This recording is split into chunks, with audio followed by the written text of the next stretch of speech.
Welcome to Alzheimer's SOS. Today, we'll be sharing with you our caregiver commandments. That's right. I always tell people that your advice is to take care of the patient, and I take care of the caregivers. Although we are a pretty good team when it comes to taking care of everybody. And over the years, we've seen a lot of good advice from caregivers, but we want to put it together in something that you'll remember and give you permission to recognize that you have needs too. Thus, the caregiver commandments. Thus, it sounds commandment-y. It sounds commandment-esque. number 1, thou shalt not set impossible standards for thyself. Caregivers are heroes, but they're not superheroes. They need rest, food, time for themselves, and conversation. Number 2, thou shalt make thine own health a priority. The basic question boils down to, if you don't take care of yourself and something happens to you, what's going to happen to them? So you need to go to the doctor. Get your eyes checked. We have had caregivers who lost their vision just because they didn't get their eyes checked and treated regularly. Schedule that mammogram and overall safeguard your own health. Thou shalt learn to say no. This is commandment number 3. No is a word that needs to be fit into your schedule right now.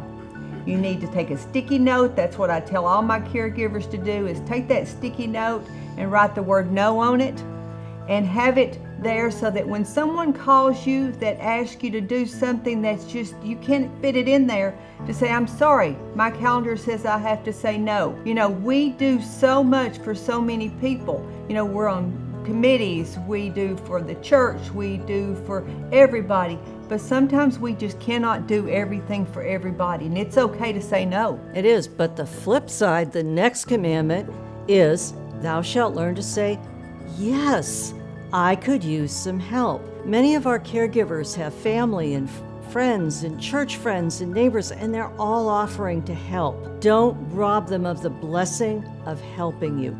If you need someone to take your garbage to the curb, let them do that. Let them take your loved one out for ice cream. Let them run to the store for you. Just say yes. And Janet, you think they should make a little list, have it ready. Absolutely. You know, keep a running list of, picking up the cleaners, picking up those basic things at the grocery store. You know, as you said, you're robbing someone of a blessing, but just things that you know that you might need. Pick up prescriptions. You know, there's a lot of things that are being delivered to you that you can have delivered to you at home now, but keep that list going. And if they don't want to do it, they didn't want to do it in the first place. And number 5, thou shalt refuse to feel guilty about not doing enough. You know, I have a plaque in my office that says, guilt is a gift you give yourself. Now, a lot of times, there are other people that try to make you feel guilty. Don't receive it. Every day, we go to work, we raise our children, and we try to do the best we can. It doesn't always work because we are human beings. But we're not feeling guilty about that, so we shouldn't feel guilty when we're doing our best as caregivers. Number 6, thou shalt lie down in bed for 8 hours a night and get some sleep. One of the worst problems we see for caregivers is sleep deprivation. You know, they might put their loved ones to bed at 8 o'clock and then they stay up all hours of the night. They're cleaning, they're doing paperwork, or they tell us that that's their me time, which we understand. And sometimes it's that the loved one is up most of the night. And you know what? It's okay to ask for something to help them sleep because the caregiver needs rest too. Okay, and now there's number 7. Thou shalt see other options like daycare, paid help, as a victory, not as a defeat.